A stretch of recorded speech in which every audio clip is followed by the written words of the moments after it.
Hello and welcome back to a Nordic Takedown YouTube video. Today we have another deck for you guys and finally our first in Legends of the Force. We're going to talk about Anakin Blue with the Force base, the new Anakin. So more Anakin on this channel, but first and foremost, welcome Brage. Hello. Brage is a fellow player from the Oslo community. We've attended some events together and he's actually the one who sent me this deck in the first place. And Brage, just a little bit about yourself. Is Stars Limited your first trading card game? Yeah, it's my first. Nice. But you played some Hearthstone, right? So that's where the competitiveness came in. Yes, of course. Yeah. And you're also a pretty passionate deck builder. Yeah, I try to be. All right, moving on. Here you can see the infamous message that I got from Brage.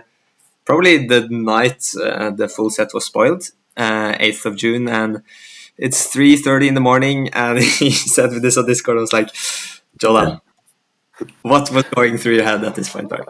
Yeah, I was just so excited to see the new cards that has been released for the new set. Yeah. And I just couldn't wait. I was just sitting up all night trying to make something new. I wasn't trying to make a deck, but I just wanted to make something with the new features, and I really liked the new Anakin, and I thought it would be good with craving power.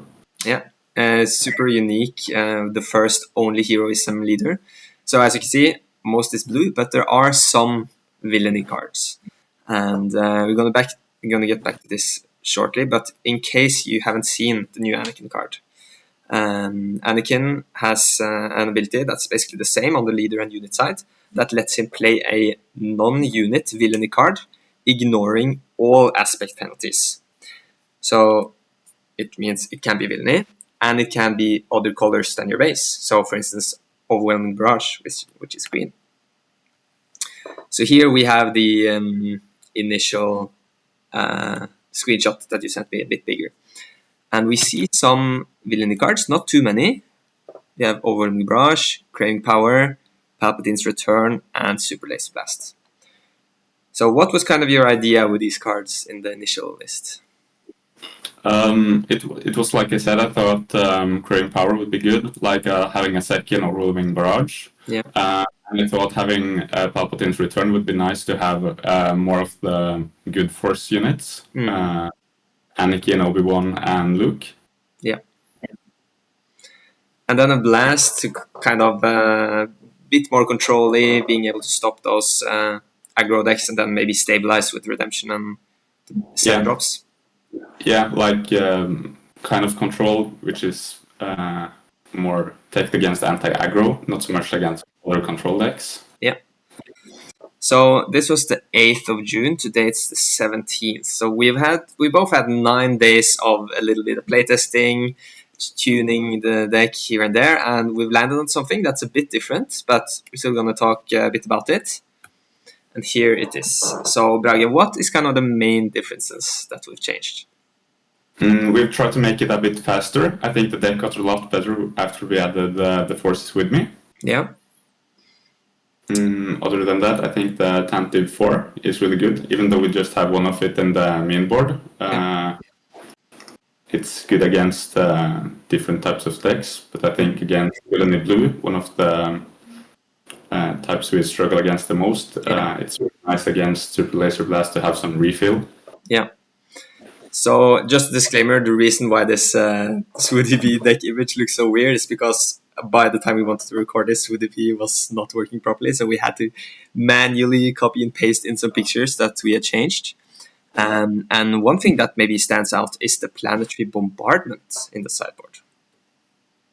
Yeah, we haven't tried it too much, but we thought it would be good to just finish out the game because we kind of lack a good finisher in Heroism Blue. Yeah. So even though we pay 8 for it, it might still work. Yeah, and basically the idea with this video is to show you this deck concept, not to give you a fine-tuned list. We're still a month ahead of release, and basically want to just show how fun this deck can be. And the sideboard's obviously not tuned. But maybe let's go through some of the new, cool, interesting cards that make this work. First, one thing that I didn't really spend enough time on is the fact that Anakin deploys on 5 and is a 4/6. So you might get some flashbacks to the old Boba Fett that was a 5-cost for 7 that often played Barrage on 5, right? So that is basically what we want to try to do every game. We want to get Anakin out and either play OB or Craving Power on either of our units.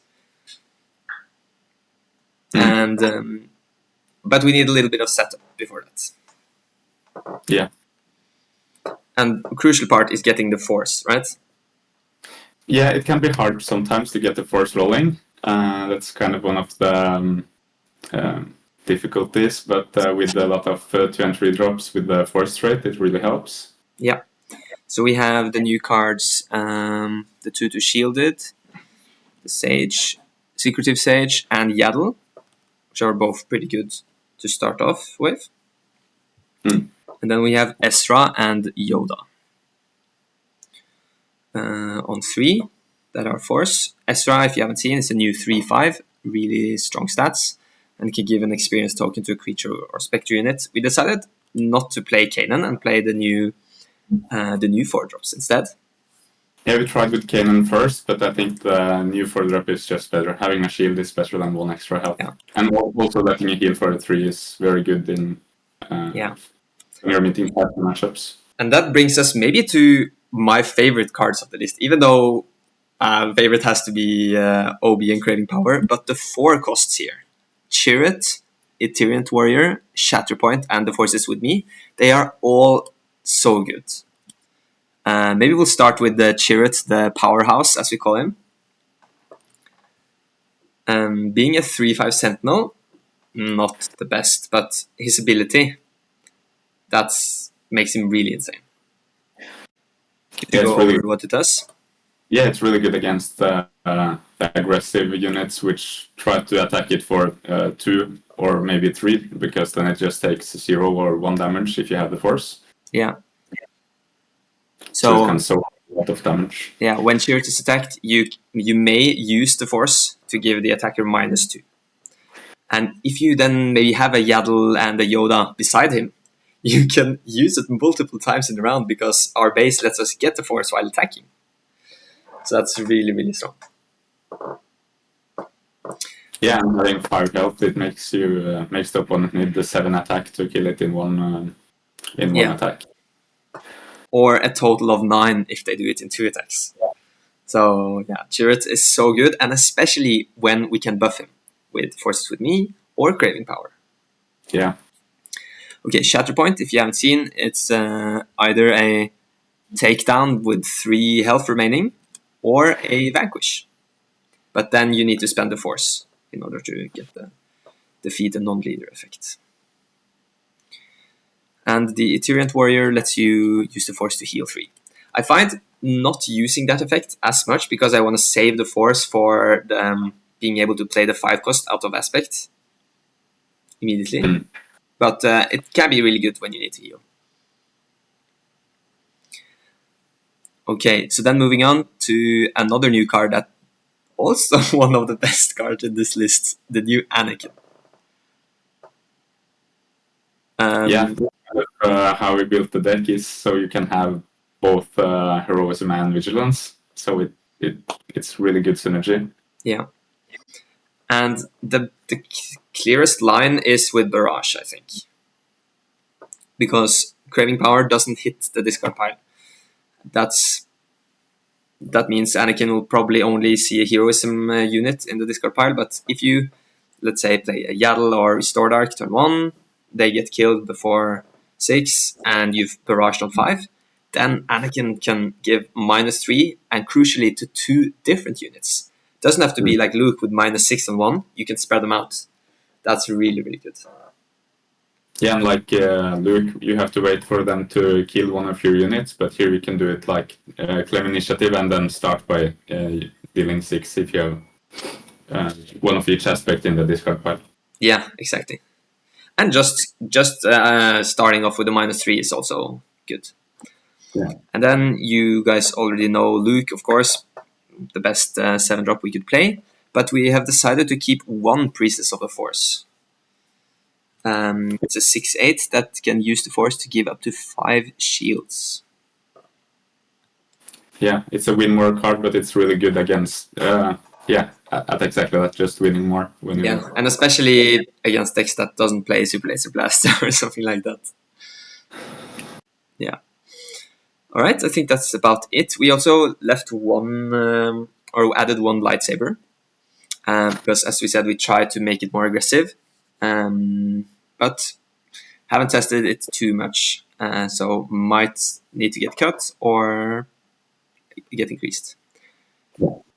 And then, as we mentioned just quickly about the sideboard, the plan was we realized, okay, we can't win against these blue-green villainy control decks. They're just way higher top end. We're not fast enough. So let's get a Hail Mary here, put in some capital ships, planetary bombardment, and just hope that we could, for instance, deal 8 after a blast to finish the game. Okay, so then quickly highlighting some other cards. Yeah, the problem with the no glory only result is you can't consistently get the force as often as you want. So even though it's a good card, it's hard to fit it in because it will be awkward if you have a lot of villainy unit events, but you don't have the force. Yeah, so we don't play that many villainy cards actually, but the ones we do need to be really, really good. So you have a lot of options, and it can let you play villainy non-unit cards. So we have events, and we could also play some upgrades. We decided to just remove Palp's Return and rather play the capital ships because we focused more on that side. But we also tried Force Choke and No Good to Be Dead. They can be really good in the more aggressive build.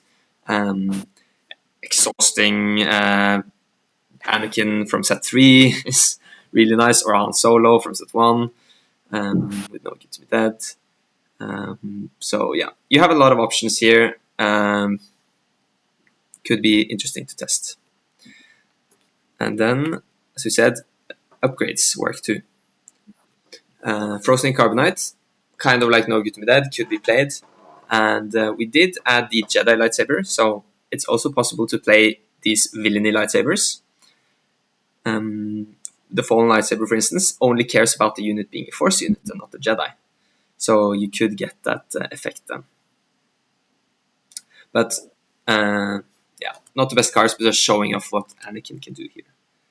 But then we came to the 2-drops. In the initial list, we only had 9, but then we had the discussion, okay, we need to add some more. What do we do? So which one, what are the, it's called, the ones we added? Restore Dark. Yeah. So we are not really sure about that spot. We have a lot of different options, and I think they're all very good. Yeah, so both Loth Wolf and Volptex are creatures, could be buffed by Ezra. And obviously, Night Sister Warrior is a Force unit, so it could give us the Force, which is also quite useful. But Regional Governor is dear to my heart. Just being so useful in the late game, being able to block a Super Laser Blast or a Darth Vader, right, with a new one coming now. So, yeah, might be stealing that Restore Dark spot. Yeah. And then lastly, the 3-drops. We had some Concordants in the side. We have Barrage. We can deal with space. Yeah. Red Squadron X-Wing also super useful card. Flexible, being able to get another draw. Yeah, it's a bit too early to say what the perfect list will be, so these are probably inclusions that might end up in the final list later on. Yeah. And then lastly, Anakin is so good on the 6-cost drop that we ended up just cutting Obi-Wan completely, because he's a little bit more hit or miss, but he is very strong in the list with all the Force, and especially if you're playing like unit-based decks that have to go through him, and obviously that don't have an Enfys Nest or a Waylay to just bounce him. He's good when he's good, and he's really bad when he's bad. Yeah. So that's about it. Try out this deck. Really, really fun. Any last words, Brage? No, just have fun with it. Yeah, and see some reactions when you get your 6/8 Anakin that deals 6 to even a leader unit with craving for power. All right. Yes, thanks for having me. Yeah, it was a blast. You probably see more of Brage on the podcast or YouTube later. And may the force be with you. See you in the next one.